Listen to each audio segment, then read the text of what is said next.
everybody. I'm Larry Ridley. You're tuned into the NFL on EA Sports. We've got a good one on tap today, and there's going to be two quarterbacks ready to get it done on the gridiron. It's the Patriots going up against the Eagles. So with that, we'll send you up to the Lincoln Financial Field in Philadelphia, as we hand it over to our broadcasting team of Brandon Godden and Charles Davis. Thank you very much, Larry. We are here on a beautiful afternoon for football. Straight ahead, we've got a good one on tap here between the New England Patriots and the Philadelphia Eagles. And some good coverage there by the kick team as they'll bring him down at the 16-yard line.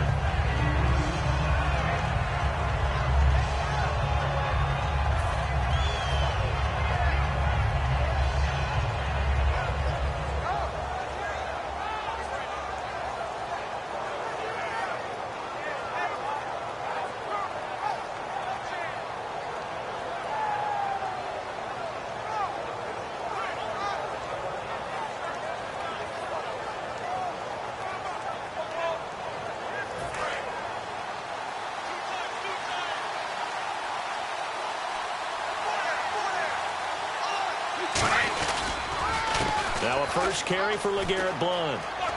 And he'll find some space up to about the 25.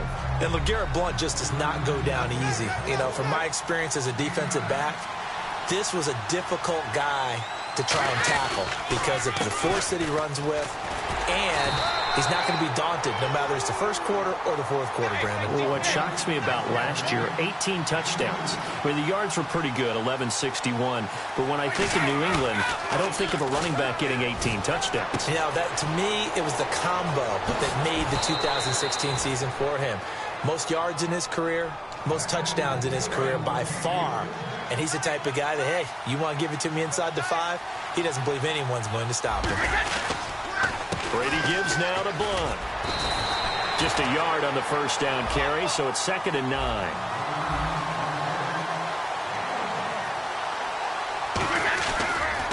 Again, here's Blount. And he is going to lose yardage here. It's a loss of 2, now 3rd down.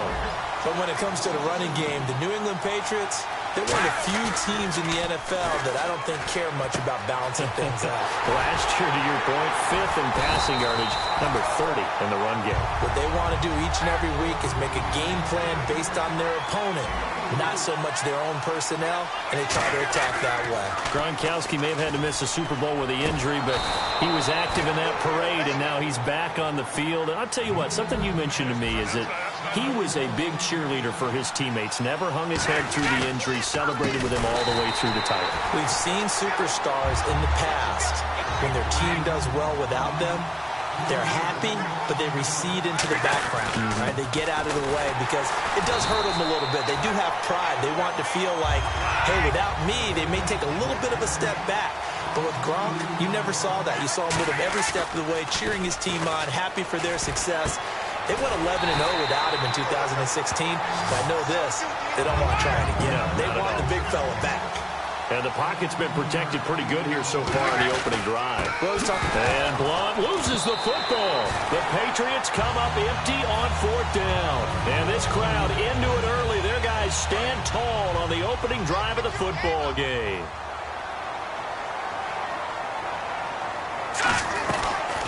On the ground, the first carry for Ryan Matthews.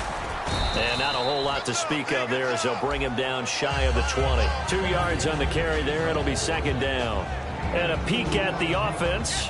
And Matthews, a guy that we have to talk about. And Jordan Matthews, Brandon, is an anomaly. Normally, a long receiver plays outside. He likes to work out of the slot. Does a terrific job absorbing punishment and catching the football.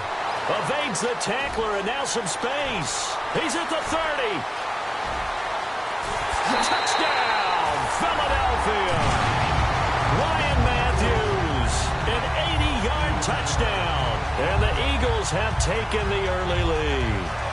Well, he's used to running it that distance. Here he had to catch it, too, before making the run. Heck of a play for the score. There's not many things better for an offense than a back who is a complete guy who can run it and catch it. And we just saw him complete a big-time play for a touchdown.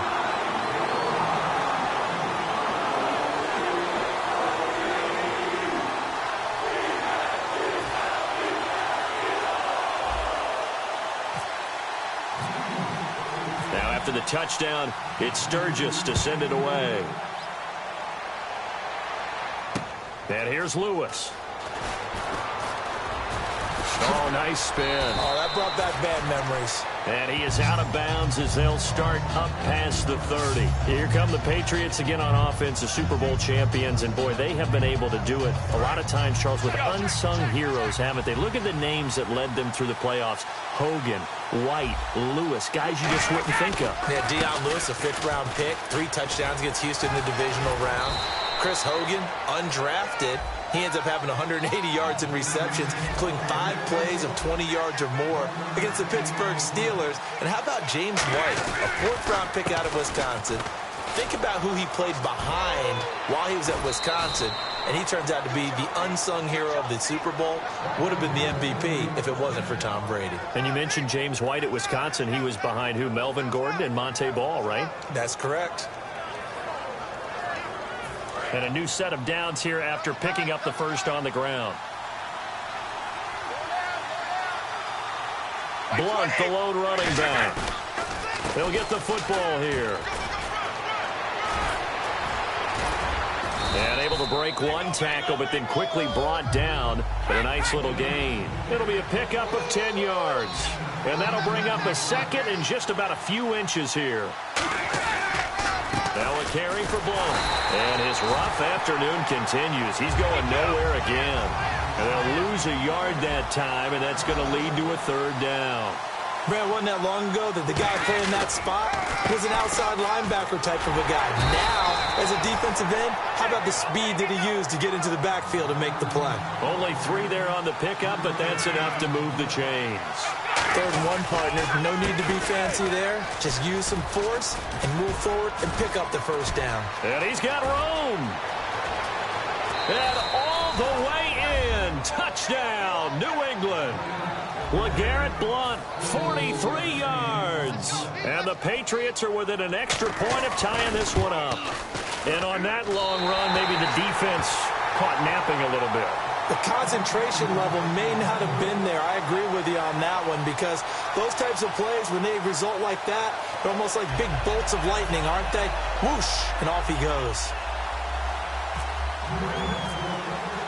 Gostkowski now, after the touchdown, he'll send this one away. This is fielded a couple yards deep. And he will be brought down here at about the 17-yard line. And now what they want to see here, he's still down on the field. Obviously such an important part of their passing game, and the training staff, they're going to have to attend to it.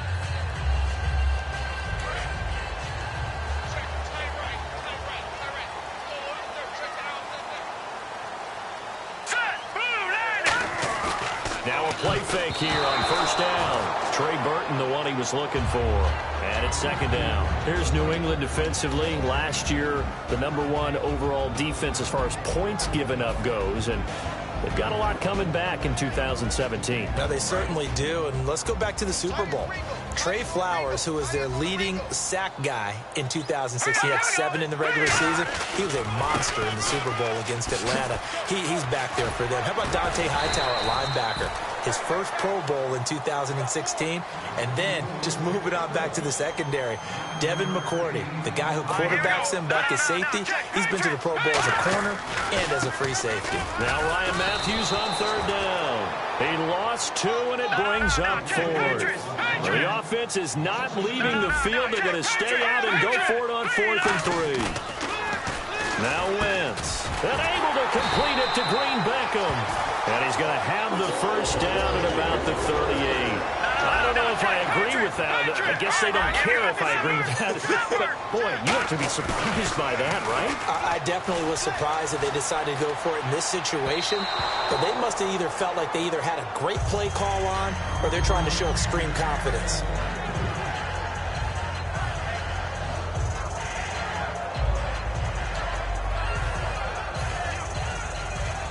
Unable to connect on the first down pass play. Now it's 2nd down. They come out here in the eye. Now Wentz. And incomplete on the deep ball. Nelson Aguilar, the intended receiver. And that takes us from 2nd to 3rd down. My high school coach, John Ford, used to say all the time, if you're in a bad situation, laddie, don't compound it with a bad decision as well. And I think that's what we just saw there. Harassed in the pocket, and he throws into double coverage anyway. He called you laddie? He called me laddie, and that was the nicest thing he called me. Now Wentz on third down. Screen pass to Sproles. And he is going to lose yardage here. Back live with Charles Davis. I'm Brandon Gaudin. It's the Eagles with the ball here to begin quarter number 2. They are, however, facing a 4th down situation.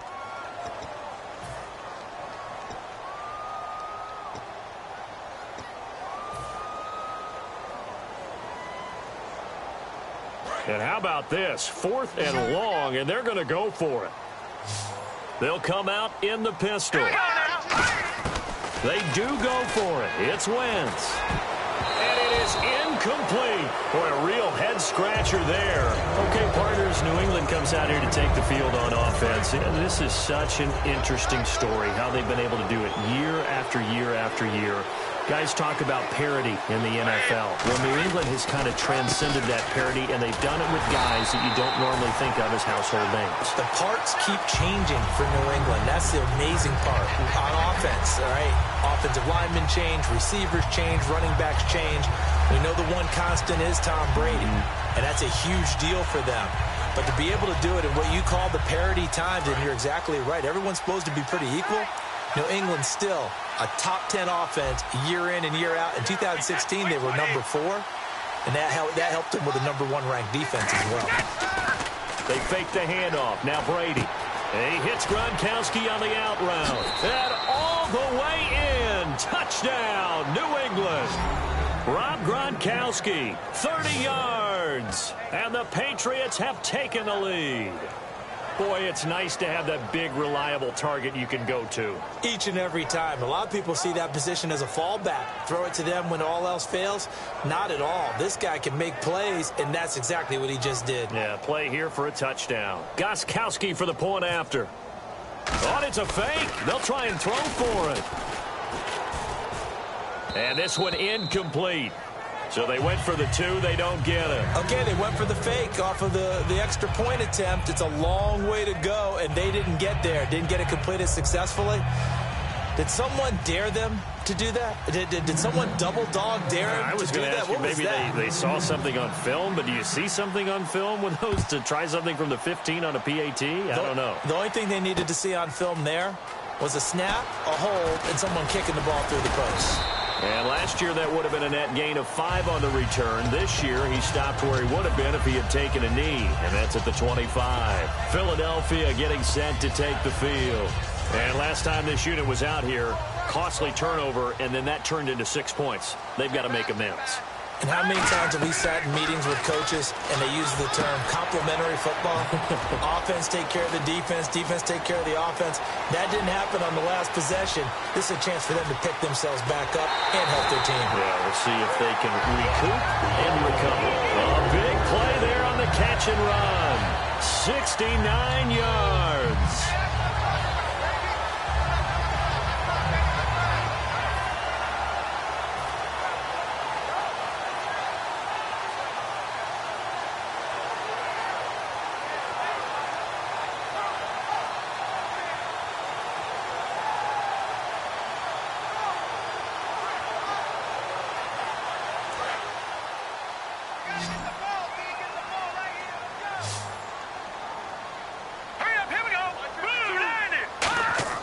Wentz.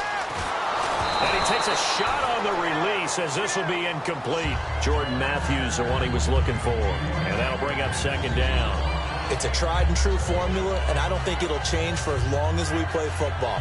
If someone's trying to throw the ball and you can put pressure on them and make it tough, that's only going to help your defense. Yeah, he's since being hurried. He got rid of it before taking the hit, but incomplete. And that one got tipped, kind of threw everything off. It brings up 3rd. Well, we're not playing 3 yards in a cloud of dust football anymore. I kind of get why those old school coaches sometimes didn't want to throw the football. Because if it's popped up in the air, it almost turns into slow motion. And both sides trying to get to the... And he's going to go down. Sacked right around the 17. Call it a big loss of 10 there. And it's going to bring up a 4th and goal.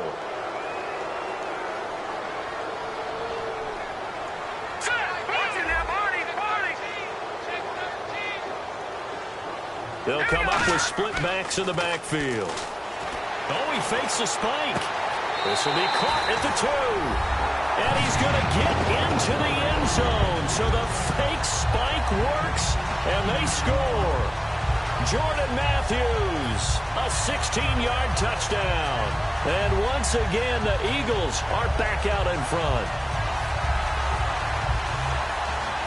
Now Sturgis on to add the extra point.